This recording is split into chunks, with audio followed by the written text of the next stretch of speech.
Salam saudara yang dikasihi oleh Yahweh. Kita bersyukur di minggu keempat bulan 9 ini kita masih diberikan kuat dan sehat. Saat ini kita mendengarkan firman Yahweh, namun sebelum kita berdoa. Bapa dalam surga yang kami sembah dalam nama Yesus Masiah, hati kami penuh rasa syukur atas anugerah-Mu, begitu besar pertolongan-Mu kami ada sampai hari ini. Kami mau dengarkan firman-Mu, Roh Kudus surapi kami. Kami sambut firman-Mu dalam nama Tuhan Yesus kami berdoa, haleluya, amin. Pada kesempatan ini saya akan bawakan firman yang terambil dari Matius pasal 1 ayat yang ke-22 sampai 23 yang berbunyi demikian. Dan semuanya ini terjadi supaya dapat menggenapi apa yang telah difirmankan oleh Yahweh melalui seorang nabi yang mengatakan, "Lihatlah, seorang perawan akan mengandung dan akan melahirkan seorang putra, dan mereka akan menyebut namanya Immanuel," yang diterjemahkan artinya Elohim beserta kita. Tuhan Yesus, selain namanya Yesua, disebut dia Immanuel, artinya Elohim beserta kita. Saudaraku, situasi manusia di akhir zaman ini semakin hari semakin banyak kesulitan, berbagai macam tantangan, rintangan. Dan juga setiap manusia ada batas kekuatannya, ada batas kemampuannya, ada batas usianya, dan kita tahu karena dosa telah mengikat hidup manusia di dalam Roma pasal 33, semua orang telah kehilangan kemuliaan daripada Yahweh itu. Maka lahirlah Tuhan Yesus ke dunia ini supaya melalui Dia manusia dipulihkan kembali. Maka pada kesempatan ini saya berikan temanya, Yesua Immanuel bagi kita. Apa arti Immanuel itu tadi? Immanuel artinya Elohim beserta kita, yang selalu hadir di dalam hidup kita, apapun keadaan kita, apapun yang kita alami. Kalau manusia kan biasanya menolong kita saat kita benar, atau saat mungkin dia mampu. Kalau dia nggak mampu, nggak bisa tolong kita. Tetapi kalau Tuhan Yesus itu, apapun keadaan kita, Dia selalu hadir bagi kita, Dia selalu menyertai kita di dalam setiap langkah hidup kita. Maka bukti daripada Yesus itu Immanuel bagi kita atau Elohim beserta kita, yang pertama-tama yang perlu kita sadari bahwa di saat kita lemah, Dia menguatkan kita. Di dalam kitab Zakaria pasal yang ke-2, pasal 10 ayat 12 yang berbunyi demikian, "Dan aku akan membuat mereka kuat di dalam Yahweh, dan mereka akan berjalan ke sana kemari di dalam namanya," firman Yahweh. Di saat kita lemah, Dia menguatkan kita. Beda dengan manusia. Kadang-kadang kita saat lemah, justru banyak orang yang ikut melemahkan. Tetapi Tuhan Yesus di saat kita lemah, Dia menguatkan kita. Yang kedua, di saat kita berdosa, Tuhan Yesus mati di atas kayu salib untuk menggantikan hukuman kita. Bahwa di dalam Ibrani pasal yang ke-10 ayat 12 dikatakan, "Namun Dia sudah mempersembahkan satu korban karena dosa-dosa, Dia duduk di sebelah kanan Elohim untuk selamanya." Ayat 14, "Sebab oleh satu persembahan Dia telah menyempurnakan mereka yang dikuduskan sampai selamanya." Kita tahu, kalau ada orang mengatakan juga dosa bisa ditebus dengan amal dan perbuatan baik, itu sangat menyesatkan dan itu tidak mungkin. Sebab apa?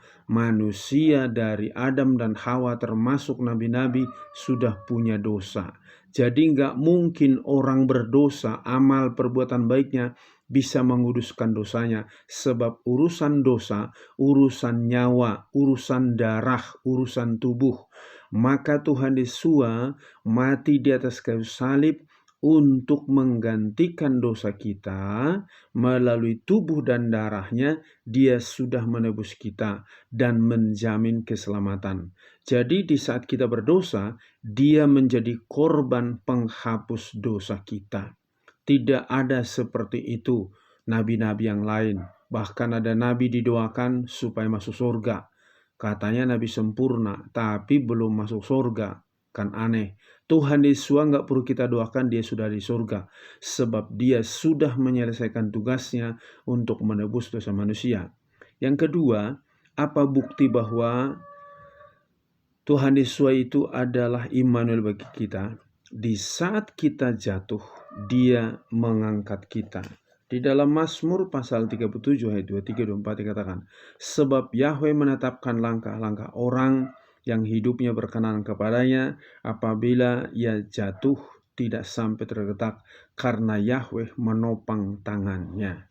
Kita tahu di saat kita jatuh, dia tidak ngomong dasar lo nggak tahu diri, nggak bisa jalan makanya jatuh lo.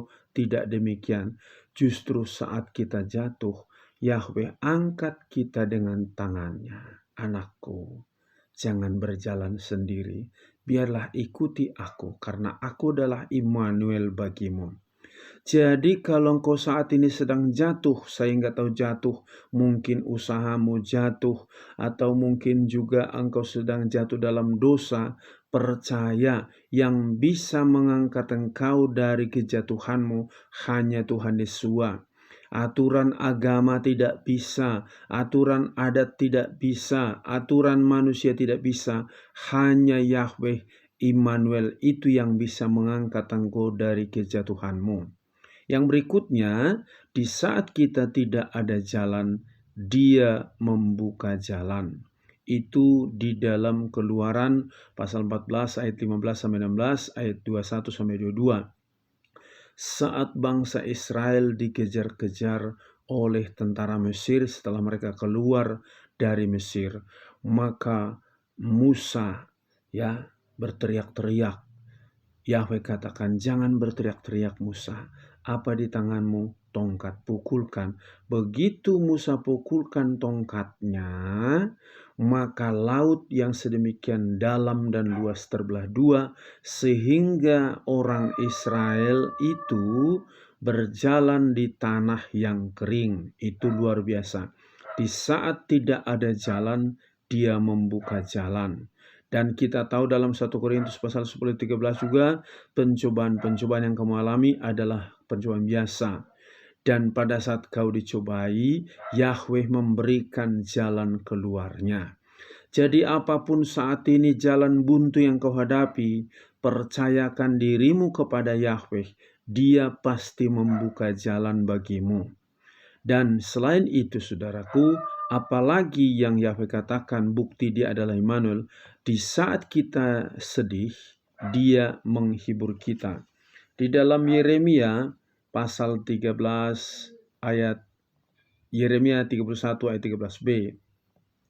Sebab aku akan membalikkan duka cita mereka ke dalam sukacita, dan akan menghibur mereka serta membuat mereka bersukacita setelah kedukaan mereka. Kita lihat di sini, sebab aku akan membalikkan duka cita mereka ke dalam sukacita dan akan menghibur mereka serta membuat mereka bersukacita setelah kedukaan mereka.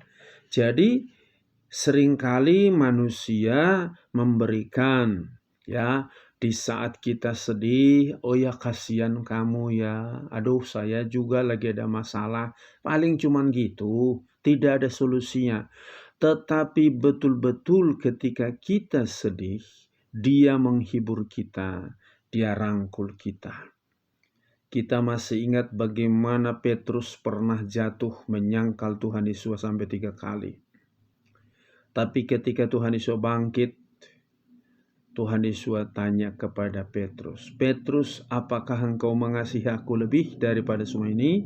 Ya Tuhan, engkau tahu kalau aku mengasihi engkau. Kalau gitu, gembalakan domba-dombaku. Ada satu penghiburan. Petrus sudah jatuh, diangkat lagi. Petrus sedih, diberikan penghiburan, masih dipercaya dia untuk menggembalakan domba-domba daripada Tuhan Yesus. Jadi apapun kesulitanmu pada saat ini, apapun kesedihanmu pada saat ini, pandang kepada Tuhan Yesus karena Dia adalah Immanuel bagimu. Setiap saat apapun keadaanmu, hanya Dia yang peduli setiap keadaanmu. Orang-orang di sekelilingmu, mau saudara, mau istri, mau suami, mau anak, itu ada keterbatasannya. Tetapi Tuhan Yesus, Dia adalah Immanuel, tidak ada batas pertolongannya, maka tetap bersandar kepada Dia. Selain itu, saudaraku, di saat kita sakit, Dia sembuhkan kita. Itu dalam Yeremia pasal 53 ayat 4 sampai dengan 5. Oleh bilur-bilurnya kita telah disembuhkan. Bilur-bilur itu cambuk-cambuk yang di seluruh tubuh daripada Tuhan Yesus itulah bilur-bilurnya, keluar darah. Dan oleh karena bilurnya itu, maka kita sembuh dari penyakit. Sebab kita tahu penyakit itu muncul karena dosa. Maka kalau dosa sudah dihapus, otomatis penyakit itu disembuhkan. Jadi bersyukur apapun sakit yang sedang engkau alami saat ini, biarkan bilur-bilur Tuhan Yesus menyembuhkanmu. Penyakit apapun, kata dokter nggak mungkin bisa sembuh, biarkan itu kata dokter. Atau mungkin engkau sudah bolak-balik ke rumah sakit, makan obat ini dan itu, ternyata sampai hari ini belum juga sembuh. Biarkan bilur-bilur Yesus menyembuhkan engkau, sebab Dia adalah Immanuel bagimu. Dia enggak lihat banyaknya dosamu, Dia enggak lihat berkali-kali engkau jatuh, tapi Dia adalah Immanuel bagimu, menyertaimu di dalam segala keadaanmu. Yang berikutnya, saudaraku, ini yang penting, yang terakhir. Di saat dunia ini berakhir atau akhir zaman, karena langit dan bumi akan lenyap, tapi firman-Ku akan tetap kekal selamanya, dalam Matius 24 ayat 35. Pertanyaannya, kalau langit dan bumi lenyap, kemana kita? Ini yang sangat istimewa, saudara. Di saat dunia lenyap, Tuhan Yesus datang dari surga menjemput kita, supaya di mana Dia berada, kita pun berada. Dalam Yohanes pasal 14 ayat 1 sampai dengan 3. Jangan engkau gelisah. Aku pergi kepada Bapa, sediakan tempat bagimu. Nanti kalau sudah aku datang lagi, jemput kamu, supaya di mana aku berada, kamu pun berada. Betapa luar biasanya. Selama kita di dunia ini, Dia Immanuel bagi kita, menyertai kita. Setelah dunia ini pun lenyap, Dia selalu menyertai kita, bahkan membawa kita di hadapannya di surga. Di sana tidak ada lagi tetesan air mata, tidak ada penderitaan. Bahkan surga itu lantai dari emas, ya, pintu gerbangnya mutiara. Dan kita tahu itu hal yang luar biasa, saudaraku. Oleh karena itu, saya tegaskan sekali lagi, jangan biarkan hatimu gelisah dan takut. Jangan biarkan juga engkau bingung setiap hari. Sebab apa? Engkau punya Bapa, engkau punya Tuhan Yesus, namanya Immanuel, artinya Elohim besertamu dalam setiap keadaanmu. Berserah kepada Dia, bersandar kepada Dia, maka engkau akan mengalami kemenangan. Amin. Sampai di sini firman Yahweh. Kita berdoa. Bapa dalam surga, terima kasih buat firman-Mu yang sudah kami dengarkan. Kami percaya dengan berakhirnya bulan 9 ini, kami akan memasuki bulan yang ke-10. Kami yakin bulan boleh berakhir, tetapi kasih-Mu tidak pernah berubah. Kasih-Mu tidak pernah berakhir, dan juga pertolongan-Mu, mujizat-Mu. Hanya Engkau yang tidak pernah berubah, baik kasih-Mu, mujizat-Mu, Pertolongan-Mu selalu ada bagi kami karena Engkau adalah Immanuel bagi kami. Engkau tolong yang sedang jatuh angkat, yang sedang tidak ada jalan buka jalan, yang sedang sakit Engkau sembuhkan, yang mereka berdosa Engkau ampuni dosa mereka, dan yang belum yakin jalan keselamatan, Engkaulah jalan satu-satunya memberikan jaminan hidup kekal kepada mereka. Berkati bapak-bapak, ibu-ibu, pemuda, remaja, anak-anak. Berkati bangsa dan negara kami, berkati pemerintah kami, juga seluruh gereja-Mu, persatukan semua. Terpuji-pujilah nama-Mu, di dalam nama Tuhan Yesus kami berdoa, haleluya, amin. Salam, Yahweh berkati.